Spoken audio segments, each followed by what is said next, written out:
Ambulance? ती ambulance नाही, ambulance आहे. ॲम्ब्युलन्स.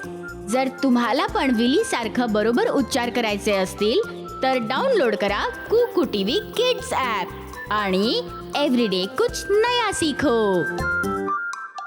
कुकू टीव्ही.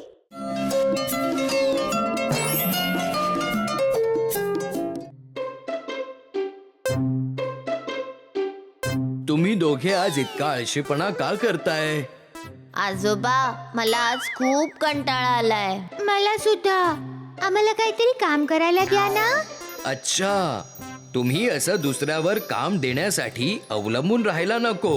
ज्या गोष्टी तुम्हाला करायला आवडतात त्या शोधल्या पाहिजे. म्हणजे काय आजोबा? म्हणजे एखादी हॉबी. हॉबी? हॉबी काय असते? हॉबी म्हणजे अशी एखादी गोष्ट जी तुमच्या मोकळ्या वेळात करतात. जर तुम्हाला अशी हॉबी असेल तर कंटाळा येत नाही. आजोबा, तुम्हाला पण हॉबी आहे का? हो, नक्कीच. आपणा सगळ्यांना एक हॉबी असते. खाली बसा, मी तुम्हाला हॉबी बद्दल सांगतो. तुझ्या बाबांना जुने स्टॅम्प गोळा करण्याची हॉबी आहे. जी पत्र त्यांना येतात त्यांच्यावर लावलेले स्टॅम्प ते गोळा करतात. जर जास्त स्टॅम्प असतील तर ते मित्रांसोबत बदलतात. स्टॅम्प गोळा करणे ही एक चांगली हॉबी आहे. यामुळे वेगवेगळ्या देशांबद्दलही कळतं. लोक नाणी आणि पैशांच्या नोटा गोळा करतात. तुझ्या आईला खूप चांगली हॉबी आहे जी म्हणजे कपडे शिवणे. मासिकातून वेगवेगळ्या कल्पना घेते आणि त्याचे कपडे बनवते जे ती मशीनवर शिवते.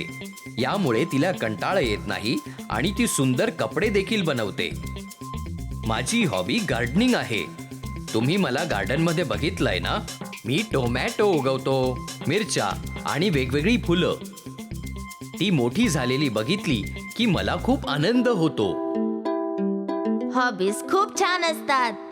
हो, नक्कीच छान गोष्ट आहे. तुम्हाला खूप आवडतात त्या गोष्टी केल्याने तुम्हाला कंटाळा येत नाही आणि तुम्ही काम करत राहता आणि यामुळे तुम्हाला नवीन गोष्टी शिकायला मिळतात. त्यामुळेच बाबांना खूप देशांबद्दल माहिती आहे. हो, हॉबीमुळे आपल्याला माहिती सुद्धा मिळते. आता तुम्हाला फावल्या वेळात काय करायला आवडेल? मला माहितीये, मी पुस्तक वाचणार आहे. मला पुस्तक वाचायला खूप आवडतं. ही एक हॉबी आहे का आजोबा? हो, पुस्तके वाचणं खूप उत्तम हॉबी आहे. त्यामुळे तुम्ही नवीन शब्द शिकता. त्यामुळे तुम्हाला ज्ञान प्राप्त होतं. माझ्या मते मी पेंटिंग करेन. मला कलर्स खूप आवडतात. अरे वा, ती खूप छान हॉबी आहे. तू एखादी पेंटिंग बनवली तर मी तिला फ्रेम करून माझ्या खोलीत लावेल. आता जा आणि तुमची आवडती कामं करा. ये, आपल्याकडे हॉबी आहे. आता आपल्याला कधीच कंटाळा येणार नाही.